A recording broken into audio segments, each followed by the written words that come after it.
doctors at the Doctor's Werribee. Today we are going to speak on our health channel about stroke. In Australia, 1 in 6 people are prone to getting stroke, out of which if someone does get a stroke, 1 in 3 people are likely to die in the first 12 months. So it's a very burdensome disease in our community. We know about 20% of our population below the age of 55 can get a stroke. The younger generation, younger population, the males are more prone to getting a stroke.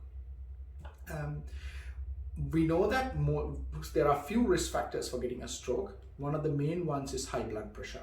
So either high blood pressure that is very poorly controlled or not picked up can be risk factors for developing a stroke. Smoking, excessive alcohol consumption, stress, and also having a possible mini stroke are risks of having a stroke in the future. I will speak a little bit more about a mini stroke later on in the conversation, but before that, let me just go to what are the symptoms of a stroke.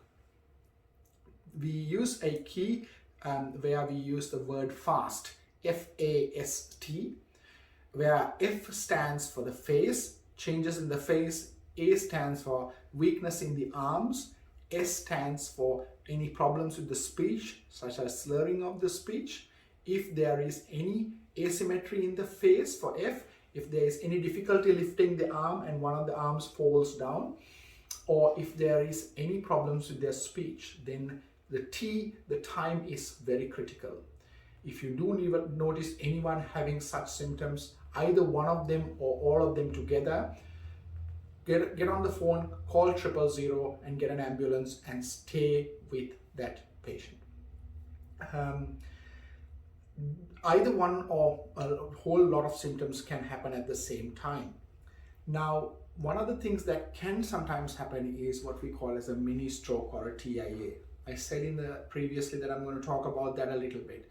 A TIA is a transient ischemic attack, which means these symptoms that I mentioned earlier, such as facial weakness, arm weakness, slurring of speech, or sometimes vision problems, can happen for a brief moment. It can be a few seconds to up to 24 hours, often about 1 to 2 hours, and they disappear. People often say, oh yes, I was feeling a bit faintish and nothing big and all the symptoms have settled now, so I don't need to see a doctor. But that's actually wrong, because you could be having what we call as a mini stroke.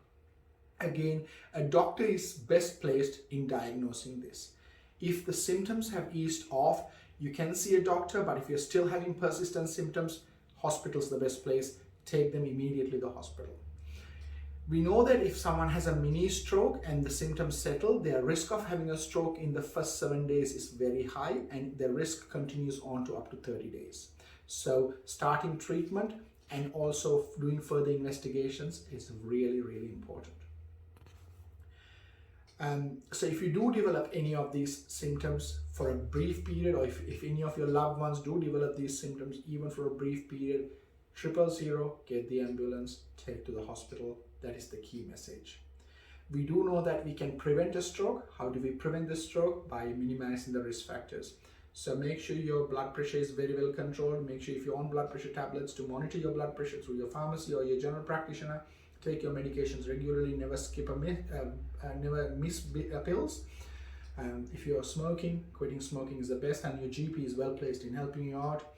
Reduce alcohol consumption, reduce stress levels, and if you do develop symptoms of a TIA or a mini stroke, seek urgent medical attention to prevent it.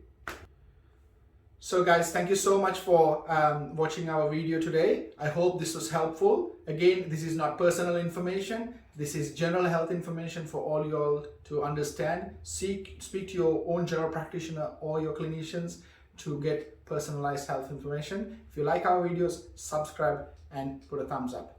Thank you for watching. We will be pursuing videos every week so that we will keep you up to date with most relevant health information. I hope this was helpful. So subscribe to be able to get weekly health updates, and put a like if you like the video down there. If there are any health informations or health updates that anyone wants us to talk about, feel free to put it on the comments and we will be able to address it for you. Thank you.